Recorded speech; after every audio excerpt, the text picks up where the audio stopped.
جس طرح اللہ تعالیٰ نے ہم تمام انسانوں کے جسم اور جان کی پرورش کے لیے ہر طرح کی سہولتیں بخشی ہیں، اس طرح اللہ تعالیٰ نے اپنی عنایت اور مہربانی سے ہمارے اخلاق و عادات کو سنوارنے کے لیے ہر دور میں اپنے پیارے رسول اور نبی بھیجے ہیں، اور اس بات کا خیال رکھا کہ جن گھرانوں میں یہ پیدا ہوں وہ اس دور میں محترم اور شریف شمار کیے جاتے ہوں، تاکہ جب وہ اللہ کا پیغام کو لوگوں تک پہنچانا چاہیں تو لوگ ان کی بات کو پوری توجہ سے سنیں اور انہیں حقیر نہ جانیں۔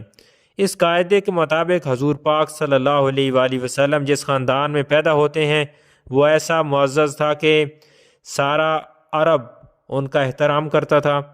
حضور صلی اللہ علیہ وآلہ وسلم کے خاندان کا تعلق حضرت ابراہیم خلیل اللہ کے صاحبزادے حضرت اسماعیل ذبیح اللہ سے ہے، جو اللہ کے جلیل القدر پیغمبر تھے۔ انہی باپ بیٹے نے خانہ کعبہ کو ازر سر نو تعمیر کر سے آباد کیا تھا۔ اللہ تعالیٰ نے مسلمانوں کو ملت ابراہیمی اختیار کرنے کا حکم دیا، اور حضرت اسماعیل علیہ السلام کی اولاد میں کیدار وہ شخص تھا جس کی اولاد مکے میں آ کر آباد ہوئی۔ یہ بہت نامور سردار تھا۔ کیدوار کی اولاد میں عدنان نامی ایک بزرگ گزرا ہے جس کے چھوٹے بھائی حق نے یمن میں سلطنت قائم کی۔ حضرت اسماعیل علیہ السلام نے آل جرہم کی ایک خاتون سے شادی کی، اس سے 12 بیٹے ہوئے جن سے ایک کا نام کیدار تھا۔ ان کی اولاد سے عدنان پیدا ہوئی اور ان کے نام سے بنو عدنان کی شاخ مشہور ہے۔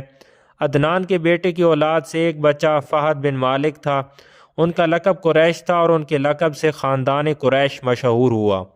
بعض لوگوں کا خیال ہے کہ نفرکانہ کا لقب قریش تھا، لیکن جمہور کا خیال ہے کہ فہد کا لقب قریش تھا۔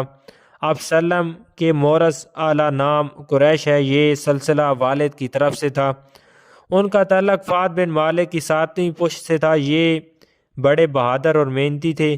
انہوں نے مکہ کی وہ حاکمیت بنی خزانہ سے واپس لے لی اور آپ سلم تو آپ نے خلیل بن